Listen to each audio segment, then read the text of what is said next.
What's up everybody, how y'all doing? Y'all better call me the White Rabbit because I'm fucking late. So you know how on the Shadow of the Colossus video I said I wanted to release a video on early April? Most likely not. But this is the video, and it's late. I wanted to release this video on the 1st of April, because it's a very important date for me, for reasons you don't need to know. And then I didn't. Hooray! Welcome everybody to Game of the Month. If you wanna know what this series is, read the title again but slowly. I wanted to talk about the rules of it so we are all on the same page, but I'm running late. So I'm just gonna put the rules on the screen. Here we go. Wow, great rules, huh? And I would love to say let's get to the list, but I can't. Because of the direct that happened, when was the direct? Gaia, when was the direct? Has it been 2 months already? Oh god, I'm really late. So the direct happened, and we had a lot of demos come out for the Switch. We had so many demos coming out that I actually forgot what I had downloaded that wasn't demos. Why did I mention this? Because we had exactly one demo that wasn't the presents, and that's just it. And we're not even gonna talk about it now because I'm gonna talk about Princess Peach. Princess Peach Showtime is a game that came out. I wasn't all that interested in the game because surprise surprise, the guy that likes fighting wasn't really interested in the game that isn't about fighting. But there was a demo, so I thought, fine, I'll try it out. Was the demo good? No! General consensus was the demo wasn't really all that great. But I will defend it gave a very good feel for the game. Huh? Get it? Because good feel made a game, so it gave us a good feel. Guy is the one that came up with the joke. The gameplay could not be any more simplistic. But I would be lying if I said that I didn't love it. It's just a goddamn joyful game. You're just Princess Peach walking around during depression! It is a very simple game. You can pretty much play this with only 2 buttons. But there was something about the gameplay that made me feel good, I had fun. And since now the game came out, I can give you my little opinions as someone that didn't play the game.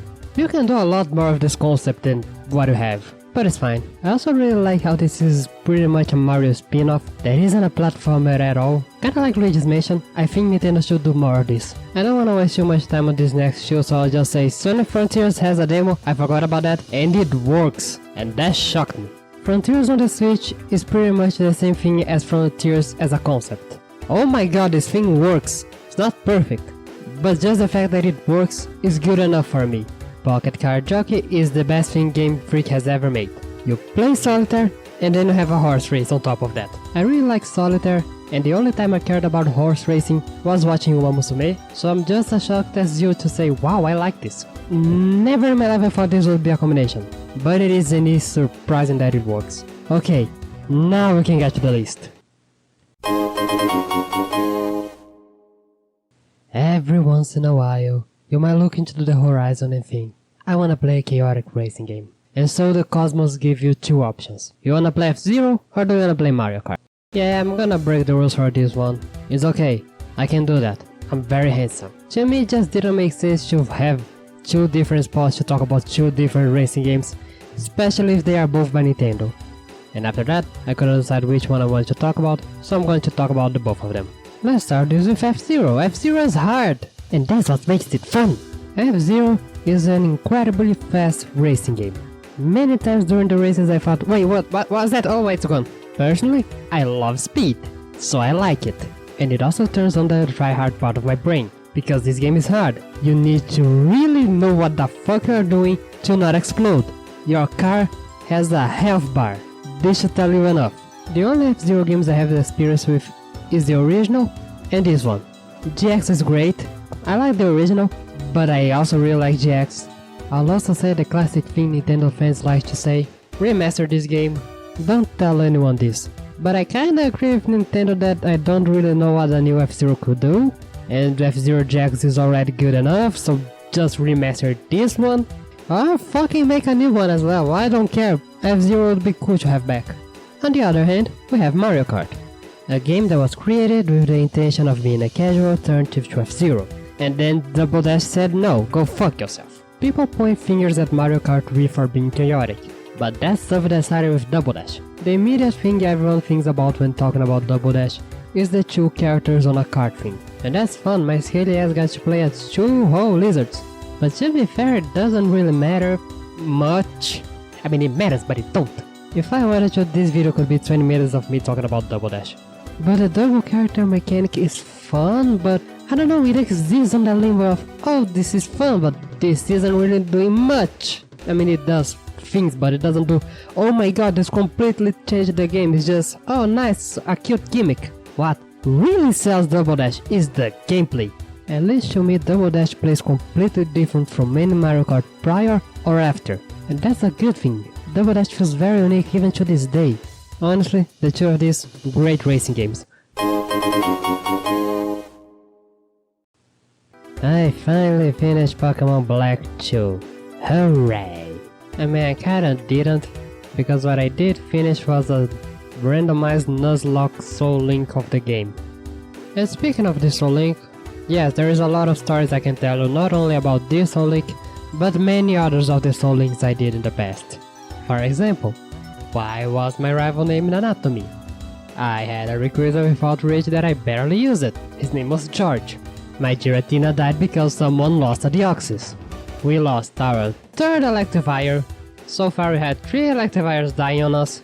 We had a whole side quest just to get the Flamethrower TM, and I now officially have a Super Sentai squad of Lucarios. But I'm not Jennifer Animations, I'm not really here to make a video out of a Soul Link. Unless I'm just here to give you my opinions on Black 2, and a little bit of Black 1 as well. So, this is it. What are my thoughts on Unova? I don't like it. I don't hate Unova, I don't think it's the bottom of the barrel region. I just don't like it. What's the biggest problem I have with Unova? The one and only biggest problem. Unova is the size of Gaia's eagle. That's dangerously small for an eagle, imagine for a Pokemon region. Some people like to point fingers at Unova's linearity, but more than that, I think the problem is the linearity and the fact that this region is so small. The whole game I thought, oh man, this place is cool, and then was over. Not my least favorite region, not my least favorite game, but truth be told, I don't really want to come back to Unova for a long time. Unless the remakes are very nice. And since we are talking about Unova, let me ask you something. Does Unova really have that great of a plot? Or is it just that N is a very nice character? But to be fair, there is also a difference between saying this game plot is great and this game plot is the best in the franchise. Those are two different things. But hey, I don't want this video to be just me shit talking Unova, so let me tell you good things Unova has. Number 1. Game looks pretty as fuck. Game Freak, for the love of God, I'm not gonna be the first one to say it, I'm not gonna be the last one to say. Please make sprite games again. You know how to make those. 2. These games are actual fucking sequels. There was nothing in Unova that could be fixed with a third game. So having a sequel? Okay, nice. It's a fun and interesting new way of exploring the same region again. Kinda makes this a little bit more worth it. Number 3. The towns are very nice. I've seen anime lollies bigger than some of these towns, but hey, they are nice at the very least. Hooray, I finally got to talk about Fire Emblem. This also means that guy has me at gunpoint to not talk about it for 6 hours. Radiant Dawn, the 10th Fire Emblem, and honestly, might be one of the best. Some people might point to Free Houses, some people might point to Engage, but my counterpoint is, I don't like modern Fire Emblem as much. What I do like is Radiant Dawn. If I were to fully explain why Radiant Dawn is so great, I will need to explain to you things from Fire Emblem 6 up to 10. But this is the thing, Radiant Dawn is pretty much the combination of everything the franchise was building ever since Fire Emblem 6. So gameplay wise, yes, this game is most likely the best. So is this the best Fire Emblem out there? There is a reason why people don't consider this the best one. And it's not because this fucking fanbase cannot agree on anything. Radiant Dawn has a myriad of problems. It has so many problems, I had to use a fancy word for it. But it's the biggest problem I had with Radiant Dawn, this game never fucking ends. I'm pretty sure it still has the highest map count on every single game in the franchise. But it's not even that. It's just that those maps never fucking end. At the beginning I thought, wait, are these taking a little bit longer than what I expected? Did some research? Yes, they take longer. I finished the game, the average time I had per map was around half an hour. And keep in mind, I wasn't really going that slow.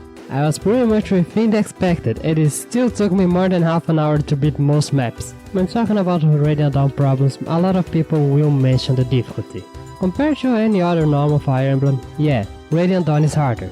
Because normal mode on Radiant Dawn is hard mode. We don't know why, but when the game got translated, for some reason translation thought it would be very funny to call hard mode normal, and call normal mode easy. So now you know why this game is considered very hard. But honestly, taking a look at other Fire Emblem hard modes, this isn't that much worse. I mean, sure, I saw the fastest armor knights I've ever seen in my life, but aside from that, it was, you know, the average hard mode Fire Emblem experience.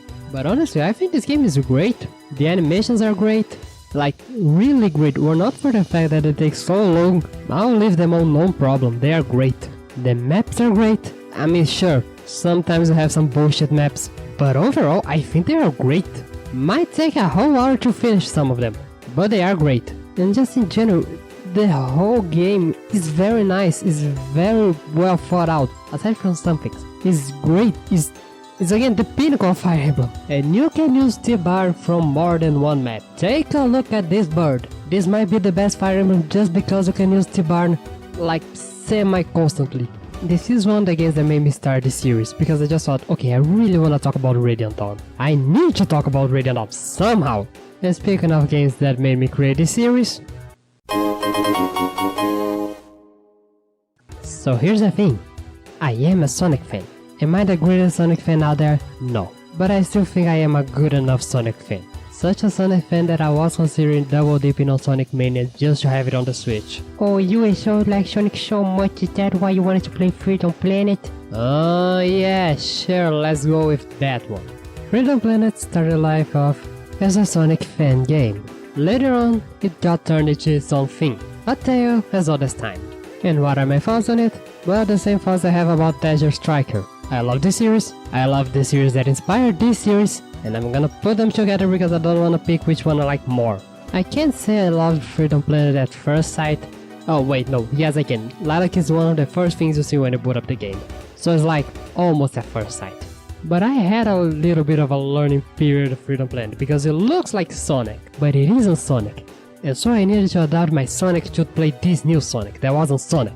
Just taking a look at Freedom Planet, if you have played a Sonic before, yeah, you'll realize how similar it is to Sonic. But it's not the same thing. But there are the similarities, you can clearly see how it was inspired by Sonic. But it's not Sonic, it does its own shit! It is a high-speed platformer at the end of the day, similar to Sonic. Pretty much every single level has its own gimmick, like Sonic. But the game has its own little things here and there that make it feel different from Sonic, and make it stand up on its own. And one of these things are the story, and a lot of people don't like the story. You can't talk about Freedom Planet without mentioning the story, so I'll give you my opinions on the story. I didn't hate it, you guys are just mean. I'll be honest, I like the story. Is it a masterpiece? No. Is it fun? Yes, I think it's fun. It's not fun if you just wanna play the goddamn platform, because my god, this goddamn cutscenes can go for a while, but hey, I still had fun. And it has voice acting. This is an indie from 2000 and something? Don't quote me on dates, I'm horrible with those. But it has voice acting, that's quite impressive. I truly love Freedom Planet. If I didn't talk about Freedom Planet soon, I would explode. It might become one of my favorite games of all time. Wait, hold on, let me check. It is one of my favorite games of all time. And those were the games of the month. I have to wonder, will anyone be pissed off at me because I didn't talk about any game that came out this month? Well, maybe, but who cares.